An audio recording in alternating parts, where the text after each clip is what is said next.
buenas noches, ya estamos en Cuadrante, hoy martes 26 de septiembre, y en esta ocasión, como usted sabe, cada semana pues tenemos invitados de nivel, y en esta ocasión pues le quiero agradecer que nos regale unos minutos para Cuadrante a la presidenta del Tribunal Superior de Justicia, la magistrada Rebeca Estela Aladro Echeverría, quien nos acompaña y con quien vamos a platicar una serie de cosas muy interesantes. Presidenta, muchísimas gracias por ofrecernos estos minutos para Cuadrante y bienvenida a Cuadratín. Al contrario, muchas gracias, Alejandro Gálvez, por esta oportunidad para poder estar con tu público. Me da muchísimo gusto porque es una manera de acercar el Poder Judicial a la gente. Gracias también a Adrián Larrieta, que está aquí con nosotros. De verdad les agradezco mucho estos momentos, estos minutos. Adrián Larrieta, nuestro productor, así es, nos lleva semana a semana no solamente el Cuadrante, sino toda la variedad de programas que ofrecemos a través de la plataforma de Cuadratín. Presidenta, entrando en materia, ya cumpliste un año al frente de la presidencia del Tribunal Superior de Justicia, al frente del Poder Judicial de Hidalgo. Tu informe pues está muy próximo, el próximo 5 de octubre. Cuéntanos para la gente que nos está viendo, ¿cuáles son los avances, cuáles son los datos que tú traes a 12 meses de tu gestión? Bueno, el informe va a ser el día 4 de octubre y bueno, estamos muy contentos porque es una gran fiesta para el Poder Judicial, para la familia judicial, porque damos un informe, una respuesta a la ciudadanía, acercamos toda esta información y lo damos al Pleno del Tribunal Superior de Justicia. Damos este informe también a las juezas, a los jueces, al Consejo de la Judicatura. Para nosotros es muy importante este día porque constitucionalmente nos obliga la ley y también por la transparencia que debe de haber en todos los actos que tenemos. Y bueno, finalmente vamos a dar información muy importante de todo lo que se ha venido haciendo a lo largo de este tiempo. Desde mi gestión, lo primero que yo pretendí es fortalecer al sistema de justicia, pero impartiendo esa justicia con legalidad y sentido humano, bajo los principios precisamente de la ley, de la legalidad, de los derechos y la transparencia. Y bueno, esto lo fui iniciando bajo la experiencia de 43 años de estar en el Poder Judicial, en donde pues yo me percaté que a lo largo del tiempo, tanto el personal administrativo de todos, desde el jardinero, el carpintero, hasta el magistrado, el juez, había una manera de invisibilización. Es decir, se perdió un poco esa visibilización a todos y consideré que teníamos que acercarnos. Si queremos acercar esta justicia con sentido humano a la ciudadanía, tenemos que empezar por la Casa de la Justicia. Sí. Y fue entonces que inicié pláticas con todo el personal administrativo que a lo largo de mi vida, de mi experiencia, yo lo recuerdo haber visto que se reuniera todo el personal administrativo para decirles quién era su nueva presidenta, cómo estaban conformadas las salas, quiénes eran los que iban a ser presidentas, presidentes de salas y en qué sala iba a estar cada quien. Y fue lo primero que hice, visibilizar al personal y darles la importancia que requerían. Posteriormente a ello, visibilizarnos con algo muy sencillo, pero no menos importante, como es traer una plaquita en donde diga cómo me llamo, quién soy, y no pasar por años por una área donde digo buenos días a alguien que está ahí sentado y que lo he visto por años, y pero se que conocen. finalmente no lo conozco y no sé, es una güerita muy simpática que todos los días me saluda. ¿Cómo se llama? No sé. Entonces, el saber que tenemos una placa y que puedo decirle al personal, buenos días, Laura, buenos días, Luis, ¿cómo estás? Esas fueron las primeras acciones para podernos acercar. Empecé a visitar los 17 distritos judiciales, los 81 juzgados que tenemos en todo el estado. Todos en esta gestión, en este año, los recorrí uno a uno, platicando con todo el personal, acercándome al lugar en donde están cada uno de ellos trabajando, no reunirlos en una área, en una sala, a todos y platicar con ellos, no, ver a dónde están visitas sentados. Sorpresas para ver también qué Totalmente, están haciendo, ¿no? Visitas sorpresas, bueno, ni siquiera a la gente que me acompaña le platicamos a dónde íbamos. En la carretera ya era, vamos a llegar. ¿Por qué? Pues porque también tenemos que llegar temprano, tenemos que ver quién está, dónde están los jueces, si llegan temprano. Afortunadamente todos, con una gran sorpresa, yo advertí que todos muy profesionales y todos a sus horas de trabajo temprano, la gente trabajando, que me recibió, por cierto, muy bien, muy contentos porque se daban cuenta justamente de esa visibilización. O sea, somos importantes, nos Sí, la presidenta viene y nos visita y le interesamos. O sea, tus antecesores no tenían esta tarea, no tenían esta labor. Bueno, no quiero decir que todos, pero sí hubo lugares en donde me dijeron, es la primera vez que viene un presidente. Y yo ya tengo 11 años, 15 años, en fin, algunos juzgados, no a todos, desde luego que no, porque pues hubo muchos compañeros, muchos pares míos que fueron a los juzgados, hicieron sus revisiones, sus visitas, precisamente también para hacer algunas construcciones y poder echar a andar esos juzgados. Desde luego que no, pero pues yo tuve la fortuna de revisarlos todos y de estar con todos, y esto me permite un acercamiento a mi gente.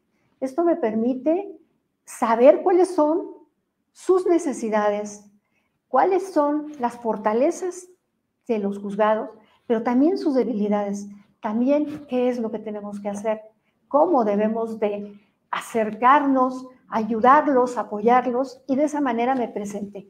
También pude platicar con los justiciables, pude platicar con los abogados y preguntarles cómo están, cómo los están atendiendo, qué es lo que les falta. Y te encontraste muchas quejas, supongo. Me encontré quejas, sí. ¿Cuáles son las quejas principales que te...? Pues algunas quejas me dijeron, bueno, es que este asunto no ha salido,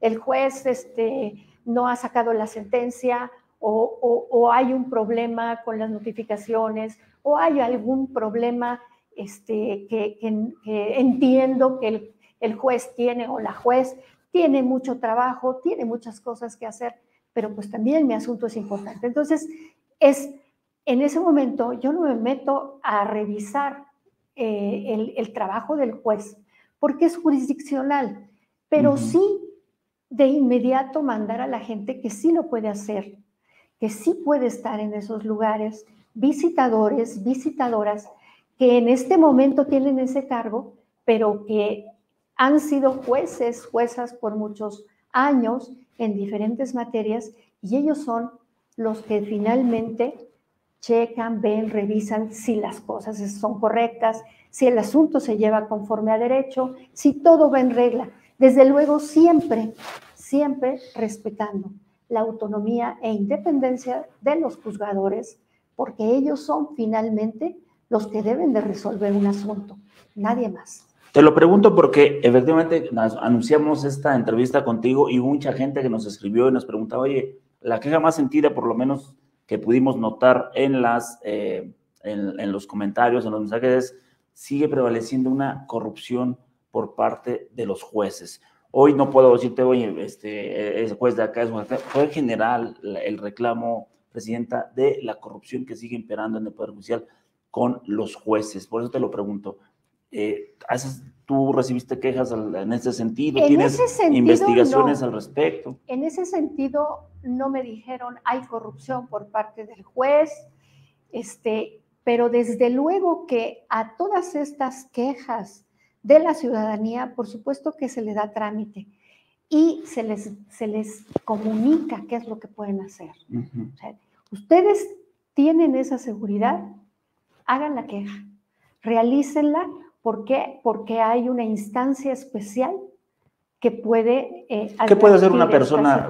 Te lo pregunto porque, insisto, nos llegan muchos mensajes. A veces parecemos nosotros también Ministerio Público porque nos llegan muchas denuncias, muchas quejas, pero pues todo va de acuerdo a la instancia correspondiente. ¿Qué puede hacer una persona para denunciar a un juez de estos casos que te estoy diciendo? ¿A dónde va? ¿A dónde acudir? La unidad de responsabilidades y quejas.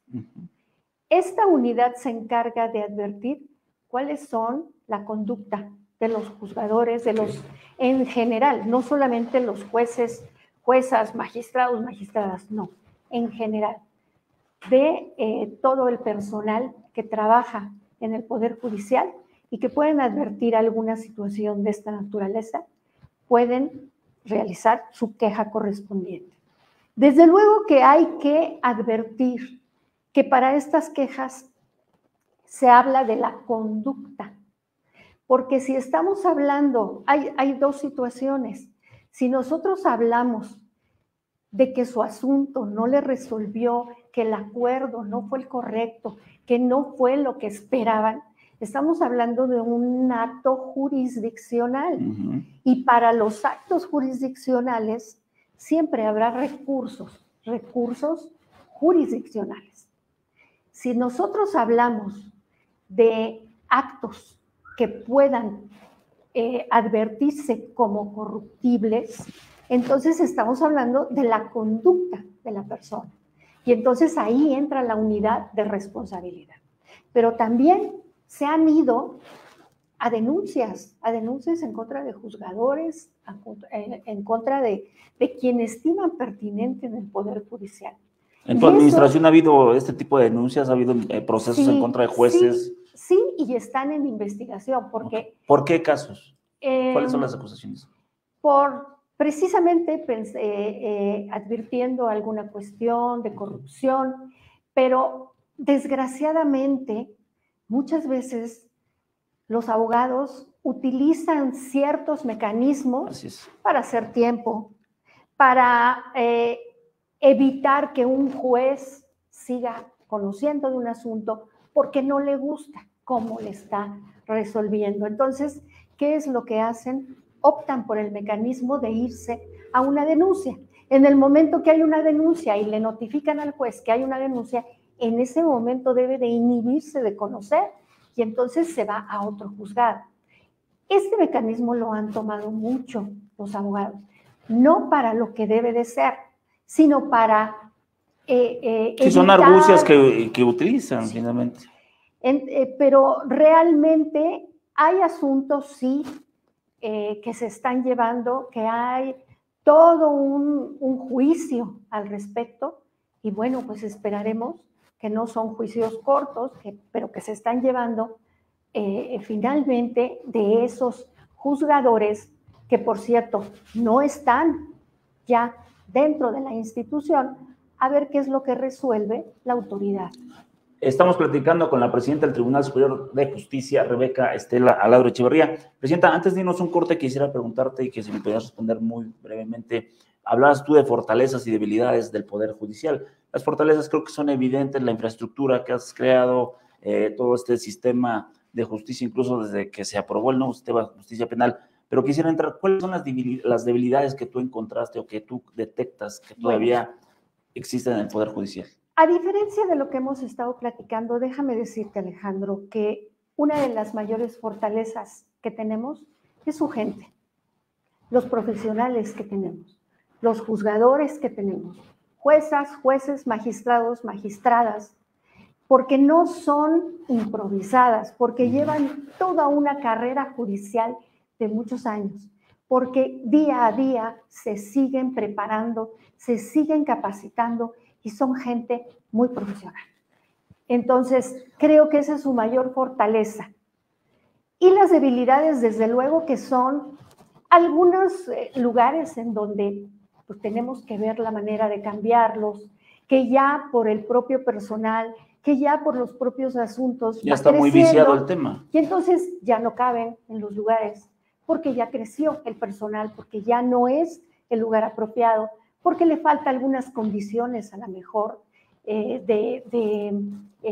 pues, de luz, de temperatura, porque necesitamos ver la manera de cambiarlos, ya ocupando un lugar, rentándolo por la imposibilidad de poder construir, o bien construyendo en algún lugar.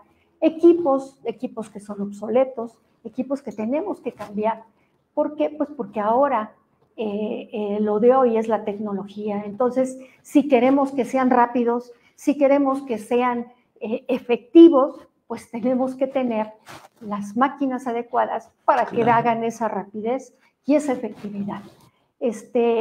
Lugares en donde tenemos a lo mejor que abrir ventanas, a lo mejor que las ventanas son en algunos demasiado grandes y entonces les entra todo el sol y entonces ya no pueden trabajar, tener que meter desde cortinas hasta ver la forma de cómo poner aires acondicionados o lo que tengamos que hacer y que esté en nuestras posibilidades para poder tener a la gente de una manera decorosa y que se sientan pues confortables, y eso lo van a transmitir a la ciudadanía.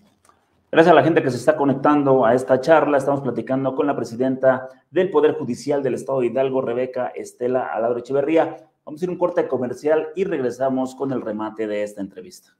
Vecino de Pachuca, las personas que sean sorprendidas tirando basura en la calle serán acreedoras a una sanción. Saca tu basura únicamente cuando el camión recolector anuncie su llegada. Tú puedes denunciar a quien tire basura en la calle, llamando al 070 o a través de redes sociales. Evita multas que van desde 5,187 a 15,561 pesos. Pachuca, avanza contigo. Ya estamos de regreso en Cuadrante. Estamos platicando con la presidenta del Tribunal Superior de Justicia del Estado de Hidalgo, la magistrada Rebeca Estela Aladro Echeverría, con quien estamos platicando sobre estas fortalezas, debilidades, pero también de lo que ha hecho a 12 meses de administración. Ya cumplió en septiembre pasado el primer año al frente de este poder, y el próximo 4 de octubre, me dijiste, Presidenta, 4 de octubre será su primer informe de labores. Presidenta, tenemos desafortunadamente muy poco tiempo y son muchos temas los que quisiera abordar, pero bueno, trataremos de darle desahogo a los temas.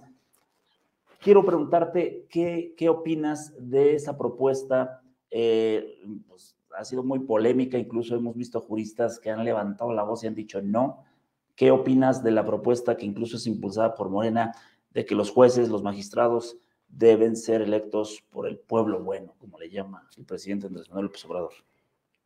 El Poder Judicial debe de ser muy respetuoso de las opiniones que se puedan plasmar. Como yo te decía hace un momento, los jueces, juezas, magistrados, magistradas llevan toda una carrera judicial.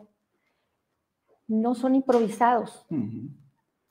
Yo creo que el que menos tiempo tiene será 7, 8 años. De ahí que tenemos que tener mucho cuidado, porque la impartición de justicia es lo que le da fortaleza al Estado, o una de las fortalezas que tiene el Estado. Y sus jueces, sus funcionarios judiciales, deben de tener toda una carrera judicial. Si no tienen esa carrera judicial, pues no vamos a tener la efectividad en las sentencias que debe de haber. Te lo digo con una experiencia de 43 años, en donde desde que yo llegué al Poder Judicial como actuario, pues pensé que ya lo sabía todo y que yo ya estaba preparada para lo que fuera. Pero el Poder Judicial, los juzgadores son como si fueran una piedra preciosa con cientos de vetas. Y cada beta es un escalón que hay que llevar. Pensé que lo sabía. Cuando brinqué al siguiente escalón me di cuenta que no. Y así me fui dando la vuelta hasta darme cuenta de que todo lo que faltaba y que los jueces, magistrados, magistradas, nos seguimos capacitando porque no lo sabemos todo, tenemos que seguir estudiando. Los avances que tenemos hoy por hoy de las leyes nos obligan siempre a estar estudiando.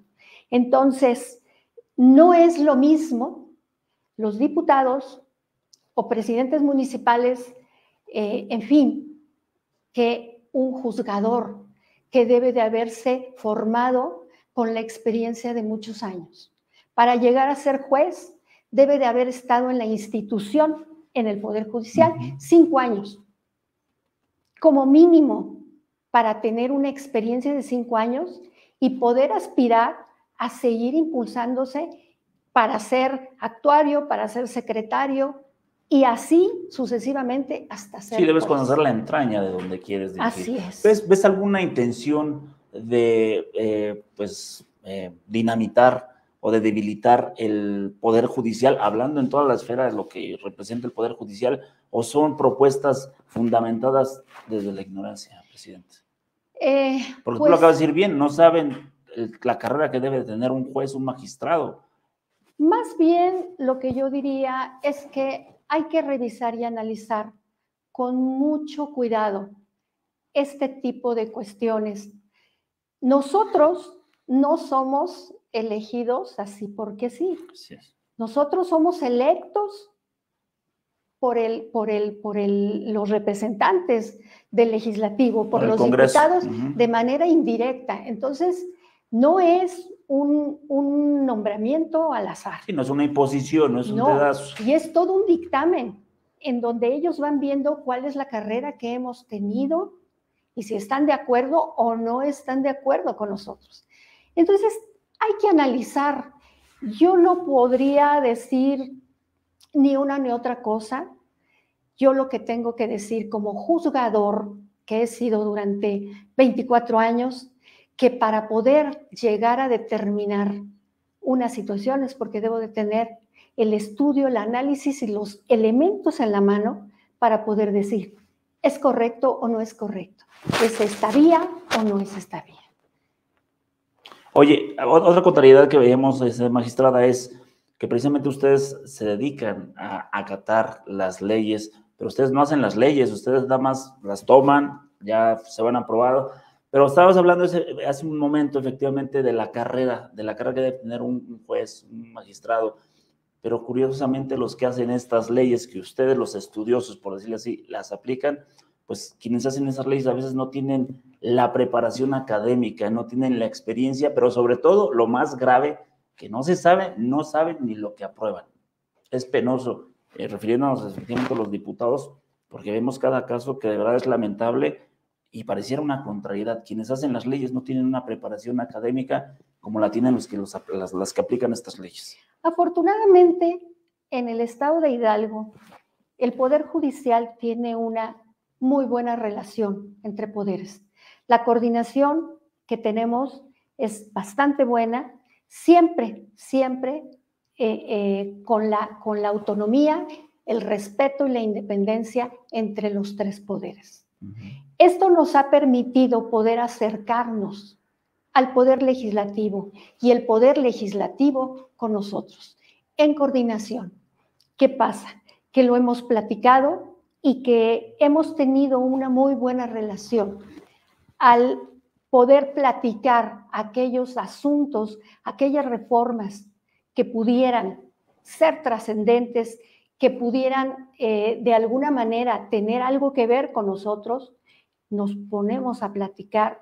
Hemos hecho, pues ya por muchos años, mesas de trabajo en donde hemos estado.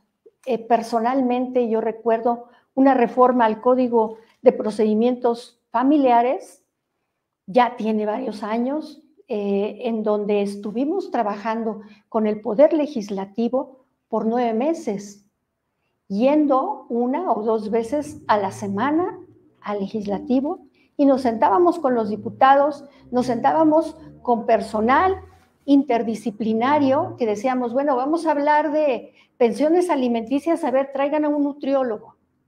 A ver, platícanos acerca de los alimentos. ¿Qué debe contener la alimentación de un niño? Y así fuimos pasando por muchos profesionistas en donde nos daban esa idea y esa conciencia de lo que íbamos a hacer, y entonces nosotros le dábamos la forma de lo que debía contener ese artículo, y ya los diputados y ya con su gente le daban el contexto que tenía que ser.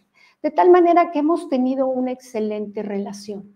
Y ahora con el Poder Legislativo y el Ejecutivo tenemos esa cordial comunicación. Y esto nos permite avanzar y avanzar más rápido, porque no tenemos ese problema, al contrario. Sabemos lo que estamos nosotros, cada quien desde su ámbito de competencia, y podemos platicar. Presidenta, la percepción de, si bien ahorita estoy viendo los datos, ya creció la confianza, por lo menos tienen el 26% sigue sin creer, bueno, 24% de los entrevistados siguen sin creer en la justicia, pero la percepción es algo que te quisiera preguntar, y no, quizá no es el caso de Hidalgo, pero quisiera poner este ejemplo, porque si involucra a un miembro de una reconocida familia, quien incluso por un tema de un presunto atentado, un intento de homicidio, pues pertenece a una familia acaudalada, una familia de un exgobernador, y por otro lado hay un indígena que por robarse un pan está en la cárcel. Pareciera que estos ejemplos nos dan la percepción de que el que tiene dinero tiene acceso a la justicia, y sí, es un tema que sigue rondando mucho. El que tiene dinero y poder tiene acceso a la justicia, y los que no, simplemente no. ¿Cómo combatir esta percepción ante la gente? Porque también va de la mano con el tema de la corrupción que tanto han denunciado en los jueces. ¿Cómo combatir esta percepción que sigue teniendo la gente? Esta situación no se trata de dinero, ni se trata de cuestiones de personas posicionadas y no posicionadas. Esto es una cuestión de asuntos legales, en donde tenemos que ver cuál es la situación que se está presentando, la carpeta de investigación que traiga consigo todos los elementos probatorios para que el juez finalmente pueda resolver y decir coloquialmente que le alcancen esas pruebas para poder vincular o no vincular. No se trata de decir, porque alguien tiene recursos económicos, entonces va a salir. No se trata de eso. Es sencillamente, si tiene los elementos de prueba en la mano, se da. Si no los tiene, el juez no puede hacer más allá de lo que tiene en la mano. Por eso yo hablaba de elementos probatorios, de análisis, de estudio. Desgraciadamente, en muchos asuntos que se han convertido por las redes sociales, que esa es la parte, digamos, negativa, que hay muchas positivas, que se convierten en asuntos mediáticos y en donde por cuestiones de desconocimiento se sacan algunas versiones, algunas cosas en donde dicen, es que dejaron salir a fulanito porque tiene dinero, es que dejaron salir un violador, es que no es que hayan dejado. Los jueces y las juezas son personas, son humanos, y son madres y son padres, y también advierten la situación, pero ellos no pueden ir más allá de lo que tienen en las manos. Si no les alcanzan las pruebas, es más fácil probablemente decir que se quede una persona para que no digan que yo estoy favoreciendo, que tener la valentía suficiente para decir, con la ley en la mano sé que me van a empezar a criticar, pero tengo la ley en la mano, tengo las constancias, y esta persona no, en este momento al menos, no puedo yo vincularla. Eso no quiere decir que esa persona no vaya a ser vinculada en otro momento, en un futuro. Lo que estoy diciendo es, a ver, o el juez, Ministerio Público, allégate de mayores elementos. No es que le hayamos dado carpetazo, como se dice. Esa es la famosa palabra, ¿no? Ya le dieron carpetazo al tema porque era muy poderoso.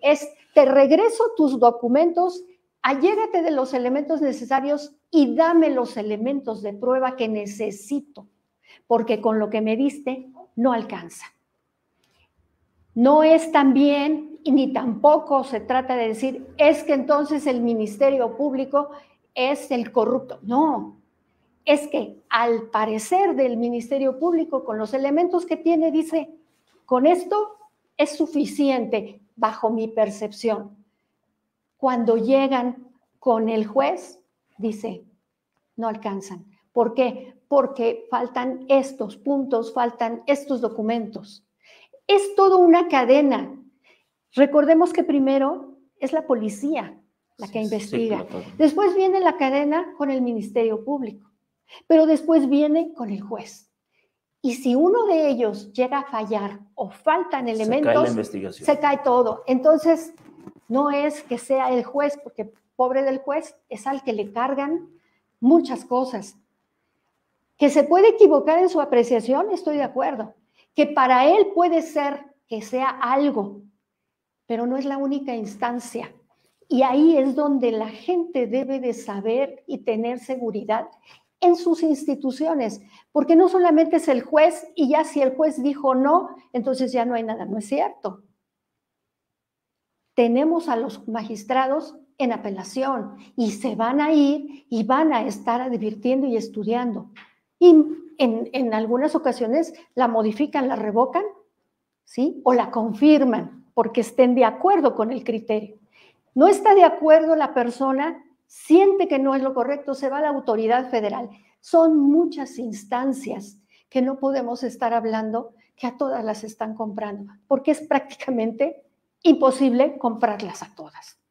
Pudiera darse que alguien sea deshonesto, lo sabemos, pero una persona viene la siguiente y la siguiente tiene que revisar y son varios magistrados y si no están de acuerdo van con otros magistrados o con el juez de distrito según sea el caso. Entonces es una cadena que la gente debe de conocer, debe de saber para que tenga más credibilidad en sus instituciones. Sí, porque todavía hay gente diciéndoles por qué le tapan los ojos a los detenidos. Bueno, no es una cosa que nosotros hagamos, es un tema, es un mandato judicial que tenemos que seguir. Como dices, Presidenta, hay una serie de cosas que la gente no conoce y que sigue preguntando. Así es. Pero bueno, a través de los medios tenemos que seguir informando. Presidenta, antes de irnos, ¿cuál es tu relación? ¿Cómo te llevas con Santiago Nieto? Porque vemos que desde hace mucho la Procuraduría no se ponía las pilas. Por lo menos vimos a procuradores pues que nadaron de muertitos, se la llevaron muy cómodos de su escritorio. Hoy Santiago Nieto veo que pues ya una serie de investigaciones y ya se le cargó la chamba al tribunal, sobre todo con todo este tema de la estafa siniestra.